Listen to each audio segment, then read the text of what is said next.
तो आज के इस वीडियो में हम देखेंगे मेथड्स ऑफ प्रिपरेशन ऑफ हेलोएरिन्स। तो हेलोएरिन्स के मेथड्स ऑफ प्रिपरेशन हम जो है आज की वीडियो में हम आपको बताने वाले हैं। आइए देखते हैं मेथड्स ऑफ प्रिपरेशन ऑफ हेलोएरिन्स में हमारे पास सबसे पहले क्या है। तो सबसे पहली बात करते हैं हम, एक जो हमारा फर्स्ट मेथड है इसको बोलते हैं हम डायरेक्ट। डायरेक्ट लिखना है, डायरेक्शन नहीं लिखना है, okay. Direct halogenation. Direct halogenation में क्या है आपका, इस रिएक्शन में आप क्या करते हैं, एरीन्स लेते हैं। क्या लेते हैं? डायरेक्ट, या इसको न्यूक्लियर हेलोजिनेशन भी बोलते हैं। इसमें हमारे पास क्या होती है, हेलो एरीन्स होती है। क्या होती है? हेलो एरीन्स होती है, मतलब एरोमेटिक रिंग होती है। और आप इसको जो है रिएक्ट कराते हो किससे? क्लोरीन से, किसी हेलोजन से आप इसको रिएक्ट कराते हो। किसके प्रेजेंस में कराते हो? या तो आप कराएंगे एनहाइड्रस AlCl3, एनहाइड्रस AlCl3, या आप कराएंगे किसके प्रेजेंस में? FeCl3, यानी कि किसी ऐसे एक हेलोजन कैरियर से रिएक्ट कराएंगे जो कि क्या होता है, हमारा लेविस एसिड होता है। क्या होता है? लेविस एसिड होता है। ठीक है, तो क्या होता है यहां से, यहां आपको डायरेक्ट मेथड में मिल जाती है क्या? Hello arenes, chlorobenzene. क्या मिला आपको? ये क्लोरोबेंजीन। कंप्लीट द रिएक्शन में आपसे एग्जाम में पूछी जा सकती है, और अगर कंप्लीट द रिएक्शन में नहीं पूछी जाएगी तो क्या है, किस तरह से पूछी जाएगी कि आप बेंजीन को क्लोरोबेंजीन में कन्वर्ट कर दीजिएगा। ठीक है, वैसे ये मोस्टली पूछी जाती है एग्जाम में आपकी कैसे, कंप्लीट द रिएक्शन में, क्योंकि इसमें कंफ्यूजन बहुत ज्यादा आप लोगों को होते हैं।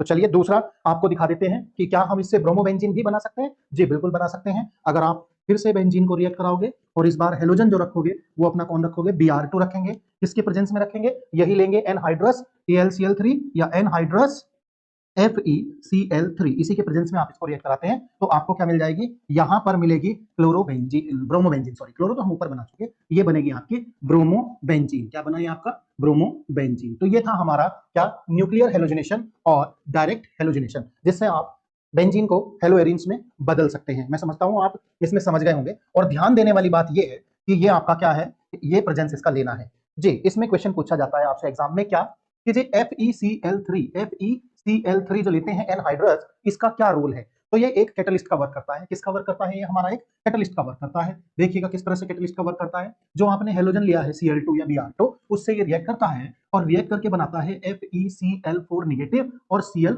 पॉजिटिव। जो ये Cl पॉजिटिव बना है, ये मेरा क्या है? ये मेरा इलेक्ट्रोफाइल है। क्या है ये? इलेक्ट्रोफाइल है।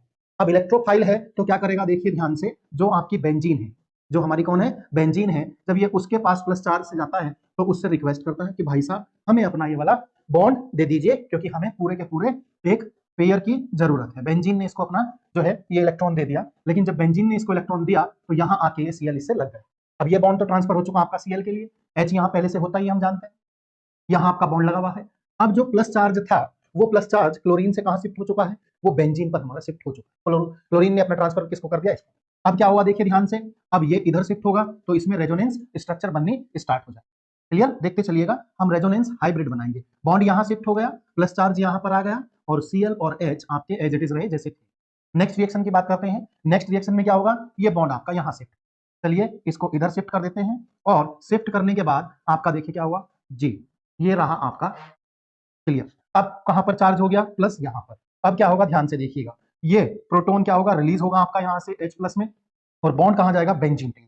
कहां जाएगा? बेंजीन रिंग में। ठीक है, आपका जैसे ही बॉन्ड बेंजीन रिंग में आएगा तो आप देखेंगे कि आपकी क्या है, बेंजीन बन चुकी होगी पूरी। देखिए ध्यान से जी, क्लोरोबेंजीन आपकी क्या हो चुकी, प्रिपेयर हो गई, और आपके पास क्या बचा हुआ है यहाँ H प्लस। ध्यान से देखिए, एक हमारे पास क्या था, FeCl4 नेगेटिव, तो इसमें से क्या करेगा, ये आपका Cl को अट्रैक्ट कर लेगा और बना देगा आपका क्या, HCl, यानी कि ये जो H है ये किसके साथ रिएक्ट कर जाएगा, मैं यहीं पे लिख देता हूं, देखो Cl4 नेगेटिव कहां ट्रांसफर होगा, यहां पर ट्रांसफर होगा, और वहां से बना देगा आपका HCl, और यहां क्या बचेगा, एनहाइड्रस FeCl3। ऐसे ही रहेगा, क्योंकि हमें कहीं पर पढ़ाया गया था कि कैटलिस्ट रेट ऑफ रिएक्शन को अल्टर्स करते हैं, इफेक्ट करते हैं, उनको इंक्रीज डिक्रीज करते हैं, लेकिन रिएक्शन में कभी भी पार्टिसिपेट नहीं करते, ये हमें बताया गया था। ठीक है, तो मैं समझता हूं ये पूरा मेथड्स, इवन मैंने तो इसका मैकेनिज्म भी बता दिया आपको, हालांकि आपको 12th क्लास में डायरेक्ट मेथड पढ़ने होते हैं, उतने मैकेनिज्म की जरूरत नहीं पड़ती है। ठीक है, तो ये मेथड मैंने आपको बता दिया, पूरा मैकेनिज्म भी बता दिया। अगर कोई और प्रॉब्लम रहती है तो आप लोग जानते ही हैं, हम लाइव क्लास लेते हैं, लाइव क्लासेस में क्वेश्चन आंसर आपको कराएंगे, प्रैक्टिस सेट कराएंगे, तो आप वहां पर अपनी इन बातों को पूछ सकते हैं। वहां नहीं पूछना चाहते हैं तो आप क्या कर सकते हैं, आप कमेंट बॉक्स में लिख सकते हैं कि सर ये थोड़ा सा और समझा दीजिए। चलिए नेक्स्ट देखते हैं, अगर हमारे पास ऑलरेडी पहले से ही क्या है, एक हेलो एरीन्स है, यानी क्लोरोबेंजीन आपके पास है, और क्लोरोबेंजीन को आप क्या है, रिएक्ट करा रहे हो, किससे? किससे रिएक्ट करा रहे हो आप? Cl2 से, यानी आपने फिर से क्लोरीन का क्या कर लिया, एक्सेस ले लिया। क्या यहाँ पर भी एनहाइड्रस AlCl3 लेंगे? जी बिल्कुल, एनहाइड्रस AlCl3 या FeCl3 कोई सा भी जो क्या हो एक लेविस एसिड हो उसको आपको यहाँ पर लेना है। क्या होगा देखिए ध्यान से, आपको दो प्रोडक्ट मिलेंगे। कितने प्रोडक्ट मिलेंगे? दो, जिसमें आपका Cl जो होगा एक बार 1-2 पोजीशन पर होगा और दूसरी बार में आपका क्या होगा, दूसरी बार में आपका Cl जो होगा वो आपका कहां पर होगा, 1 और 4 पोजीशन पर होगा। ये दो कंपाउंड आपको मिलेंगे। एक मिलेगा आपको पैरा डाइक्लोरोबेंजीन, ठीक है, ऐसे भी बोल सकते हैं 1,4 डाइक्लोरोबेंजीन बोल सकते हैं, 1,2 डाइक्लोरोबेंजीन बोल सकते हैं, IUPAC भी कॉमन भी बोल दिया मैंने। ये हमारा क्या होगा, मेजर प्रोडक्ट होगा। क्या होगा? ये हमारा मेजर प्रोडक्ट होगा। ये हमारा क्या होगा, ये हमारा जो है माइनर प्रोडक्ट होगा। क्या होगा? ये हमारा माइनर प्रोडक्ट होगा।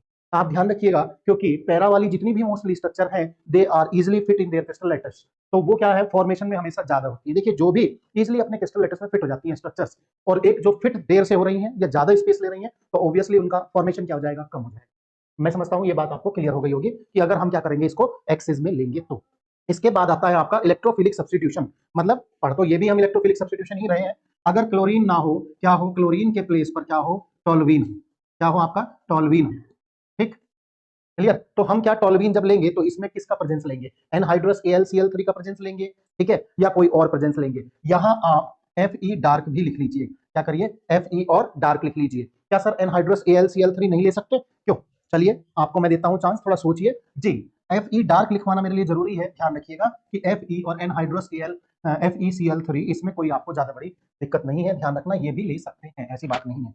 अगर ये नहीं लेंगे तो आपकी रिएक्शंस क्या हो जाती हैं, चेंज हो जाती हैं। क्या होती है, रिएक्शंस चेंज हो जाती है। किस तरह से देखिए ध्यान से, आपका ये टोल्यूइन है, ये इसको तो हम जानते हैं, ये हमारा क्या लिखा हुआ है, टोल्यूइन है। टोल्यूइन है तो हमारा फिर से वही बनेगा, एक बार 4 पर और एक बार आपका किस पर लगेगा, 2 पर, यानी कि जो सब्स्टिट्यूएंट रहेंगे बेंजीन रिंग पर, एक बार 1-2 जो कि मैं आपके सामने भी बना रहा हूं, और एक बार 1-4 जो कि ये बना हुआ है। मेजर आपका कौन होगा, 1-4 वाला ही होगा, पैराइट। तो इसको मैंने Fe डार्क को भी इसलिए समझा दिया आपको कि कई बार एग्जाम में Fe डार्क आता है। अब Fe डार्क आया और उस कंडीशन में आप लोग थोड़ा समझने लगे कि भाई क्या कहीं कुछ और रिएक्शन तो नहीं होगी, तो नहीं, बिल्कुल सेम रिएक्शन होगी जो रिएक्शंस हम पढ़ते हुए आए हैं। तो ये थे आपके, जिसमें आपको क्या है, बेंजीन और सब्स्टिट्यूटेड बेंजीन का आप क्या करा रहे थे, इलेक्ट्रोफिलिक सब्स्टिट्यूशन करा रहे थे। अभी थोड़ा सा अगर किसी को डाउट है कि इलेक्ट्रोफिलिक सब्स्टिट्यूशन क्यों है, तो वो पिछली वाली स्लाइड का सहारा ले, और पिछली वाली स्लाइड में ध्यान से रखे कि सर ने यहाँ क्या बताया था, इलेक्ट्रोफाइल बताया था। क्या बताया था वहां मैंने, अभी देखा हुआ आपने, Cl पॉजिटिव क्या था हमारा, इलेक्ट्रोफाइल था, और इलेक्ट्रोफाइल ही क्या हुआ वहां पर, सब्स्टिट्यूट हुआ। इसीलिए हमने इस रिएक्शन का जो नाम भी दिया है वो दिया है इलेक्ट्रोफिलिक सब्स्टिट्यूशन। तो ये फर्स्ट मेथड था, और इस फर्स्ट मेथड की आपकी रिएक्शंस थी जो आपने करी हैं। अब आते हैं नेक्स्ट वाली बात पर, नेक्स्ट मतलब सेकंड मेथड पर। दूसरा जो अब हमारा मेथड है वो है हमारा from diazonium salt, from diazonium salt.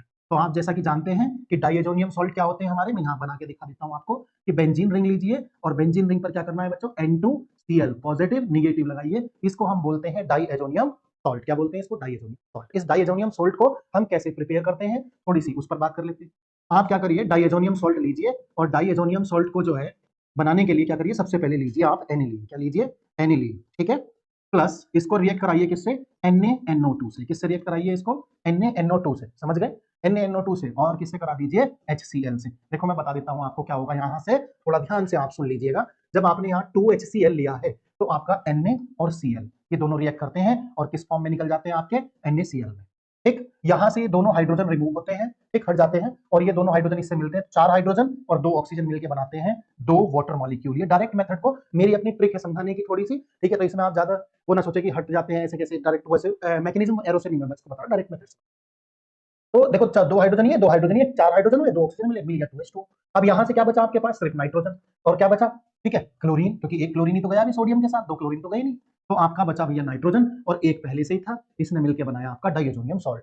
तो ये है आपका डाइएजोनियम सॉल्ट। इससे हम क्लोरोबेंजीन, ब्रोमोबेंजीन, आइडोबेंजीन, फ्लोरोबेंजीन बना सकते हैं। क्या बोला मैंने, हम इससे क्या बना सकते हैं, आपकी क्लोरोबेंजीन, ब्रोमोबेंजीन, आइडोबेंजीन और फ्लोरोबेंजीन, ये हम इससे प्रिपेयर कर सकते हैं। ठीक है, इसको प्रिपेयर करने के लिए आइए देखते हैं। सबसे पहले आप क्या करिए, यहां पर लिख लीजिएगा डाइएजोनियम सॉल्ट को। डाइएजोनियम सॉल्ट आपने लिख दिया कि N2 पॉजिटिव और Cl निगेटिव। अब आपने देखिएगा ध्यान से क्या किया, आपने लिया Cu2Cl2 HCl, और क्या लिया जी, आपने लिया Cu2Cl2 HBr, ठीक, और क्या लिया जी आपने, एक नेक्स्ट लिया आपने Ki, ठीक, और क्या लिया आपने, आपने लिया Cu/HCl, आपने और क्या लिया Cu और ऑब्लिक में HBr, ये Br है। जब आप ये लेंगे तो यहां देखिए रिजल्ट क्या आएगा, रिजल्ट आपको मिलेगा क्लोरोबेंजीन और नाइट्रोजन रिलीज हो जाएगा। यहां पर जब आप HBr लेते हैं तो यहाँ का जो रिजल्ट होता है वो आपका ब्रोमोबेंजीन आता है और आपकी क्या रिलीज हो जाती है, नाइट्रोजन रिलीज। के आई में आपका क्या है, आइडोबेंजीन मिलता है, आइडोबेंजीन मिलता है, साथ में KCl और N2 आपका क्या होता है, रिलीज हो जाता है। CuCS इसमें आपका मिलता है क्लोरोबेंजीन, ठीक, इसमें क्लोरोबेंजीन और यहाँ पर भी नाइट्रोजन रिलीज हो जाता है। यहाँ पर मिलता है ब्रोमोबेंजीन, क्या मिलता है, ब्रोमोबेंजीन, और ब्रोमोबेंजीन के साथ साथ यहाँ पर भी नाइट्रोजन रिलीज हो जाती है। जी, गौर दीजिएगा, यहाँ पर थोड़ा सा ध्यान दीजिएगा, आपका बहुत काम आसान हो जाएगा। कैसे, ये जो फर्स्ट टू रिएक्शन है these are called Sandmeyer reaction. क्या बोलते हैं इनको जी, हाँ, इनको सेंट मेयर्स रिएक्शन बोलते हैं जी। समझ में आ गया, ओनली फर्स्ट टू को, इसको नहीं बोलते। कई बार बच्चे इसको बोल देते हैं और कुछ तो गड़बड़ इतनी कर लेते हैं कि जो पीछे डाइएजोनियम सॉल्ट बनवाया है उसी को सेंट मेयर रिएक्शन में लिखते हैं, बस इनको नहीं लिखते। ये है सेंट मेयर रिएक्शन जिसमें डाइएजोनियम सॉल्ट से आप क्लोरोब्रोमोबेंजीन बनाते हैं। क्लोरोब्रोमोबेंजीन तो सर हमने इसमें भी बनाई है ना बच्चों, पर इसमें हमारा रिएजेंट चेंज हुआ, प्रोडक्ट और रिएक्टेंट में कहीं भी जरा सी भी कोई चेंजिंग नहीं है।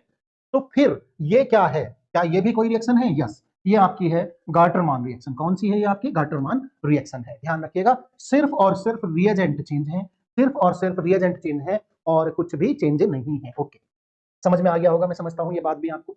तो हमने क्लोरोबेंजीन बना ली, ब्रोमोबेंजीन बना ली, आइडोबेंजीन बना ली, अभी एक और रह गई है, उसका नाम है फ्लोरोबेंजीन। ठीक है, क्या बचा उसका नाम? फ्लोरोबेंजीन। चलिए फ्लोरोबेंजीन देखते हैं। फ्लोरोबेंजीन हम जो बनाते हैं इसको बनाते हैं हम बाज-शीमान रिएक्शन से। किससे बनाते हैं? बाज-शीमान रिएक्शन से। इसका आप ध्यान रखना, ये आपके लिए बहुत इंपॉर्टेंट भी है क्योंकि नेम रिएक्शन भी है और एक ही स्पेशल मेथड है जिससे आप क्या प्रिपेयर करते हो, जिससे आप प्रिपेयर करते हो क्या, क्लोरोबेंजीन से, वो सॉरी क्लोरोबेंजीन बोल रहा हूं, डाइएजोनियम सॉल्ट से फ्लोरोबेंजीन। ध्यान रखिएगा क्या बोलते हैं, डाइएजोनियम सॉल्ट से फ्लोरोबेंजीन। देखिए चलिए रिएक्शन पे बात करते हैं। पहले एक आप करिए रेडी अपने लिए डाइएजोनियम सॉल्ट, इसको आपको बताइए N2 पॉजिटिव Cl नेगेटिव है। इसको रिएक्ट कराइए आप फ्लोरोबोरिक एसिड से, जिसको HBF4 बोलते हैं। करा दिया, क्या होगा ध्यान से देखिएगा, ये H और यहाँ से Cl आपका कंबाइन हो जाएंगे दोनों और यहाँ बन जाएगा HCl। इसको ऐसे करके आउट लिख दीजिए। अब ये रिएक्शन आपको एक इंटरमीडिएट कंपाउंड देती है।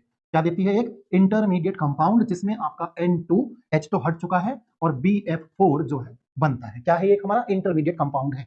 क्या प्रॉपर्टी होती है भाई इंटरमीडिएट कंपाउंड की? इंटरमीडिएट कंपाउंड की ये प्रॉपर्टी होती है कि ये थोड़े समय के लिए बनते हैं और फिर फाइनली किस में कन्वर्ट हो जाते हैं? प्रोडक्ट में कन्वर्ट हो जाते हैं। तो यहां पर आपको मिलेगा क्या, यहां पर आप ध्यान से देखिए, जब जैसे आप इसको हिट करते हैं N2 भी रिलीज हो जाता है और जो BF4 है वो बन जाता है BF3 बोरोन ट्राइफ्लोराइड में और आपका मिलता है आपको यहां पर क्या, यहां पर मिलता है फ्लोरोबेंजीन। इसलिए आप इस बात पर ध्यान दीजिएगा क्योंकि ये रिएक्शन जो है ना, ये रिएक्शन बच्चों फ्लोरोबेंजीन बनाने के लिए सिर्फ और सिर्फ यही रिएक्शन यूज होगी। ऐसा नहीं है कि आपने HCl ले लिया या आपने सॉरी HCl कह रहा हूं HF ले लिया और रिएक्शन बना दी। ठीक है, ऐसा नहीं होगा, ध्यान रखिएगा इस बात का। क्लियर? तो ये थे आपके जो है कुछ मेथड्स ऑफ प्रिपरेशन जिनसे आप एलोएरिन्स बना सकते हैं। मैं समझता हूं सारे मेथड्स क्लियर हो गए होंगे। इसके अलावा और कोई मेथड्स आपका जो है 12th लेवल पर तो नहीं आता है, बल्कि एनसीईआरटी में तो ये भी आपको कहां दिया है, अमाइन वाले चैप्टर में दिया है। तो ओके, इसी के साथ ये वीडियो पूरी करते हैं। Thank you.